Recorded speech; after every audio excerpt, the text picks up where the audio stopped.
एक और बड़ी खबर आ रही, गल्फ कंट्रीज के खिलाफ वॉर का ऐलान कर दिया गया है। ईरान ने युद्ध का खुला ऐलान कर दिया है। जितने भी गल्फ कंट्रीज यानी कि खाड़ी देश हैं वो सभी अब इसकी जद में आए। कई देशों में बैलिस्टिक मिसाइल अटैक वहां पर किया जा रहा है। गल्फ कंट्रीज के खिलाफ वॉर का ऐलान, यानी कि जो बात कल तक ईरान कह रहा था पड़ोसियों से कि हमारे साथ आइए, ये लड़ाई सिर्फ इस्लामिक रिपब्लिक ऑफ ईरान की नहीं है बल्कि सभी मुस्लिम कंट्रीज की लड़ाई है और आप सबको साथ आना चाहिए। कोई साथ नहीं आया, सभी ने केवल सिर्फ कड़ी निंदा कर दी और अब ये गल्फ कंट्रीज भी इसकी जद में आ गए। जेके त्रिपाठी सर, और ताज्जुब की बात यह है कि गल्फ कंट्रीज में से सिर्फ कुवैत गवर्नमेंट ने एक स्टेटमेंट जारी किया, बाकी किसी भी देश ने कोई स्टेटमेंट जारी करने का भी कष्ट नहीं उठाया है।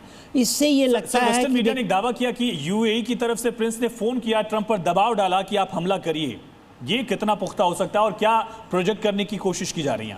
देखिए, मेरे ख्याल से शायद इसमें इतना दम नहीं है इस बात में, क्योंकि इजराइल और अमेरिका खुद ही इस बात में सक्षम है कि वो बिना यूएई की सहायता लिए हुए वो कोई आया नहीं साथ, या वो भी चाहते थे कि चुप रहो और ईरान और खामनेई का अंत वो भी चाहते थे, या रिजीम चेंज वो भी चाहते थे टिक्कू सर, इसलिए खामोश थे। देखिए, यूएई तो माना जाता है इस्लामिक वर्ल्ड में कि वो इजराइल का साथ दे रहे हैं, तो वो तो ऐसे उनके दुश्मन हैं। और दूसरी बात ये है, ये जो आप हमले देख रहे हैं ना सब जगह पर, ये इन देशों की इकोनॉमी को डिस्ट्रॉय करने के लिए किया जा रहा है। मैं दुबई का आपको उदाहरण देता हूँ। दुबई और कई सारे जो छोटे मोटे देश हैं वहां पर उनको एक्सपैट्रिएट चलाते हैं। अगर आप इतने ज्यादा अटैक करोगे तो एक्सपैट्रिएट तो भाग जाएंगे वहां से, कंट्री तो बैठ जाएगी। अभी आपके एयरक्राफ्ट नहीं जा रहे हैं वहां पर, तो आपकी इकोनॉमी तो वैसे ही कितने दिन चल सकती है।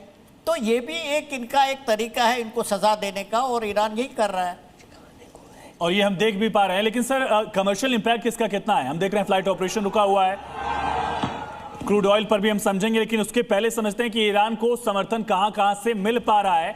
हालांकि कोई देश खुले तौर पर ईरान का साथ बिल्कुल नहीं दे रहा, मिलिट्री ऑपरेशन में सब दूर हैं, लेकिन उसके प्रॉक्सीज उसके साथ है। फिलहाल IRGC जाहिर है जो ईरानी गार्ड्स है, रेवोल्यूशनरी गार्ड्स, वो साथ होंगे ही। हिजबुल्ला जो कि प्रॉक्सी है ईरान का लेबनान से, वो इजराइल पर ड्रोन अटैक कर रहा है।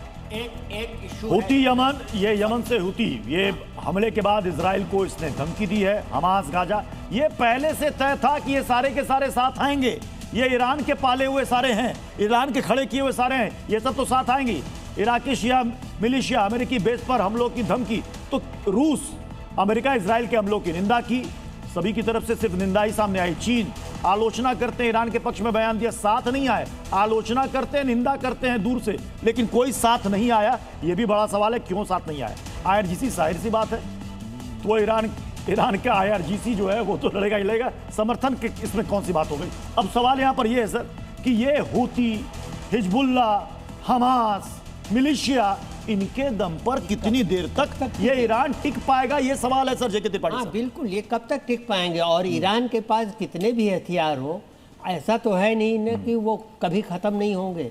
अमेरिका और इजराइल की अगर संयुक्त ऑपरेशन जो है वो करेगा तो ईरान के पास भी हथियार खत्म हो जाएंगे। जैसे हमास ने शुरू में, आपको याद होगा, कुछ साल पहले जब इजराइल के खिलाफ किया था, काफी ज्यादा दागे थे, उसके बाद उनके पास खत्म हो गए। उसके बाद सुरंगों में ढूंढा जा रहा था उनके जितने भी टॉप कमांडर को और मारा जा रहा था।